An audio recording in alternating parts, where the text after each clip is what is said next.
One Piece capítulo 1117.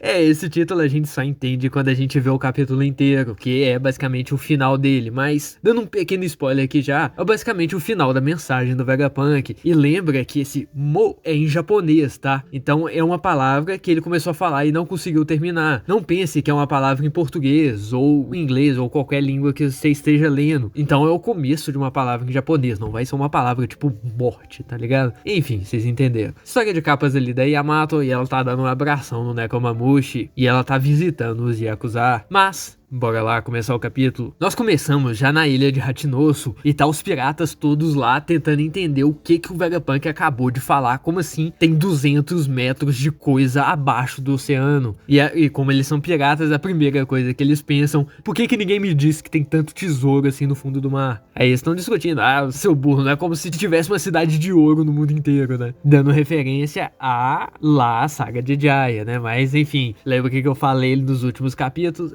Vai acontecer desse aqui, não é tão grande igual eu esperava, mas é alguma coisa, né? Aí com isso, os piratas estão meio que discutindo por que isso não é um conhecimento tão comum assim no mundo inteiro. Seria muito perigoso descer numa profundidade dessa, porque basicamente essa profundidade você vai achar muito dos reis dos mares e vai virar basicamente comida. E descer com um navio até lá é muito caro. É por isso que só os mais fortes, os mais dedicados, que conseguem passar pela ilha dos tritões pra sair do outro lado do novo mundo, né? Eles até zoam ali que desse jeito é mais fácil fazer amizade com um homem tritão ou uma sereia, né? Mas enfim, a gente vai lá pra Grand Line, no lado do Paradise, e a gente vê ali 3 naviozinhos e 2 deles que a gente já conhece muito bem. E é nada mais, nada menos que os irmãos Macaco e o Cricket. Eu falei que uma hora o Oda ia aparecer com ele nessa mensagem, por ele não ter mostrado lá quando apareceu o Mocktown, né? Mas enfim, eles estão basicamente conversando que tá na hora deles voltarem a mergulhar e ir mais fundo do que o Norand. E mesmo eles não falando muita coisa importante, nada muito demais que a gente não esperava, a fala do Cricket foi: isso soa muito romântico, né?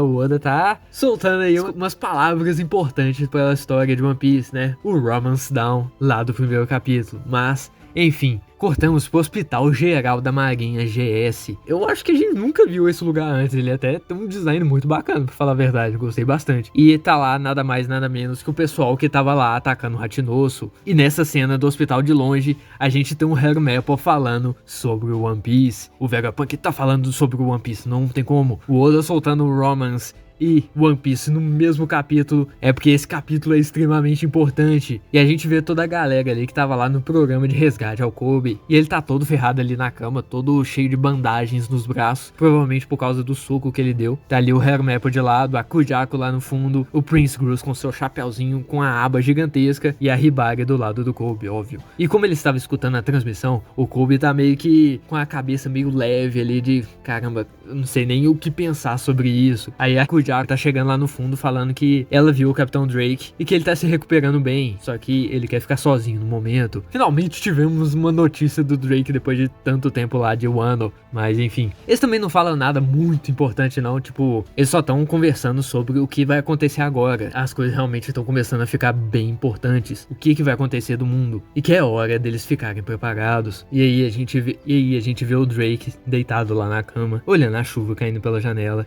e pensando: essa cena do Drake me pareceu um pouco fora de lugar pela importância das coisas que a gente tá vendo. Porque, tipo assim, tá, o Drake é um personagem grande, mas ele não é tão grande assim. E também não tão importante pra esse caso do Vegapunk, igual a gente vê com os outros personagens que já apareceram. Só que, se você para pra pensar, ele tava lá em Wano, e provavelmente nas suas investigações, ele viu alguma coisa da arma antiga que tá debaixo de Wano. E se vocês lembram da fala do Momonosuke no último capítulo, pode ser, o pessoal já tá teorizando, principalmente por causa da Robin e do LOL terem descido até lá e depois não falarem nada, talvez a arma antiga não esteja debaixo de Wano mais, e talvez era essa arma antiga que seja aquela que obliterou o Urusha, mas ainda não tem como sabermos isso. Só vamos ficar esperto nessa situação aí mesmo, mas caso acontecer alguma coisa a gente conseguir pescar. Mas enfim, a gente vai lá pro novo mundo e tá o Smoker ligando pra Tashigi, perguntando onde que ela tá, e ela também tá lá no hospital geral. Os balãozinhos de fala nesse momento é um pouco confuso, mas nessa parte do Smoker é a Tashigi falando, mas no quadrinho em seguir é o Vegapunk, não é a Tashigi não, tá? Só a bolha de falas que é a mesma, mas aí o Vegapunk continua falando o que ele queria falar na transmissão. Eu percebo que eu fui um pouco vago em vários pontos, só que eu não posso falar muito mais coisa sem ser apenas pura especulação. E tá o pessoal lá escutando aquilo, cara, foda-se, continua falando o que o Roger deixou pra trás, o que é o One Piece. Mas estamos em Egghead agora. Tá o grupo da Nami vendo que a barreira em volta de Lava Stratum tá se dissipando e eles estão percebendo que as nuvens pararam de ser geradas e que o barulho que eles escutaram era exatamente isso, era o Ethan Barron cortando metade da ilha. Como eles estão em cima dela, eles não viram o que aconteceu, né? Só que mesmo as nuvens tendo parado de ser geradas, já é o suficiente para eles conseguirem pular e cair dentro do mar.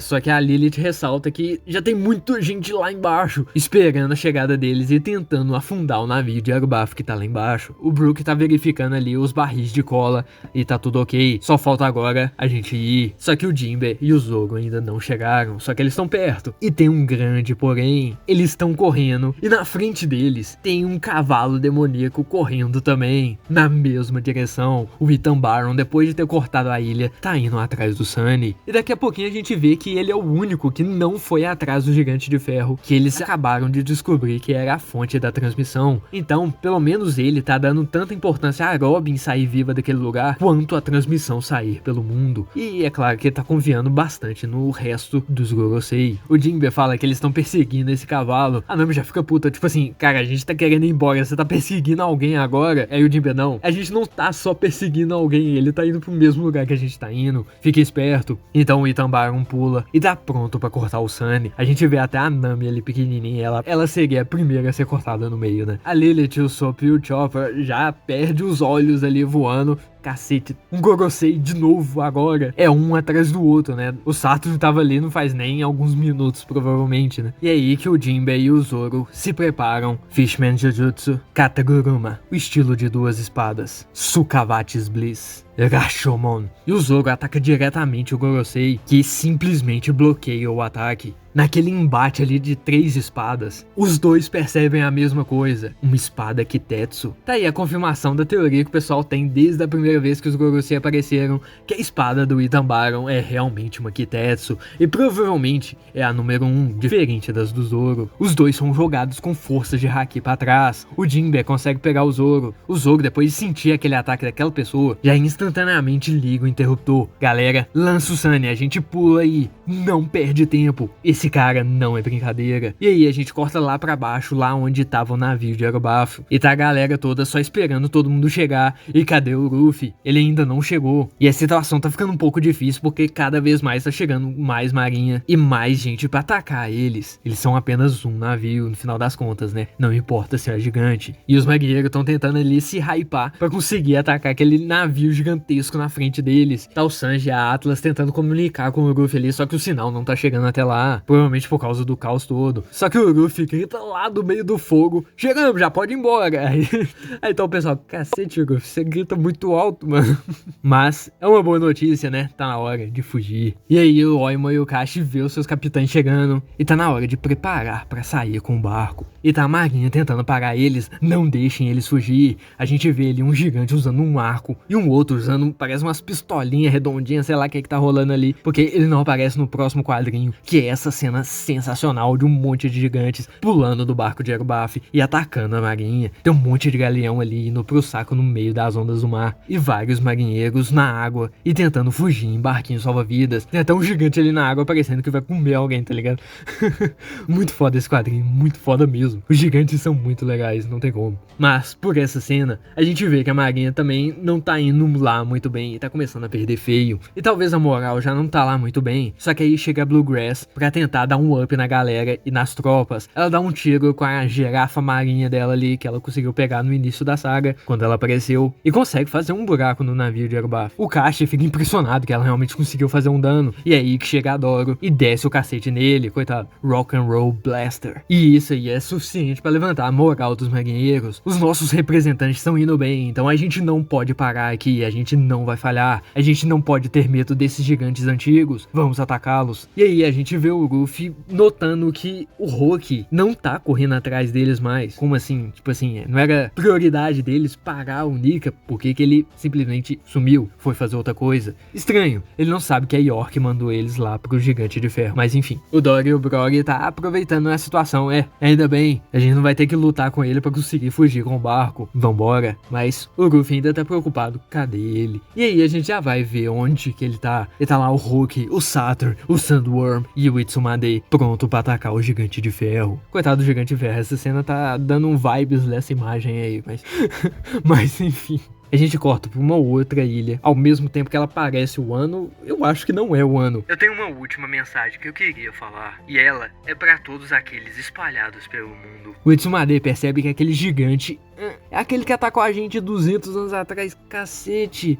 Ele não devia ter dado essa merda pro Vegapunk. Aqueles de vocês que carregam um D no nome. No nome, tá? Não é em outro lugar não, é no nome. A gente vê um shot ali de várias pessoas que sabem ou têm contato com alguém que possui esse D no nome. A gente vê o Dragon, que ele mesmo tem, né? O Sabo falando do Ace do Luffy. O Kobe falando do Luffy e do Garp. O Barba Negra e o Beppo falando do Roll. Só que aí, nesse momento, no meio de vocês tem um...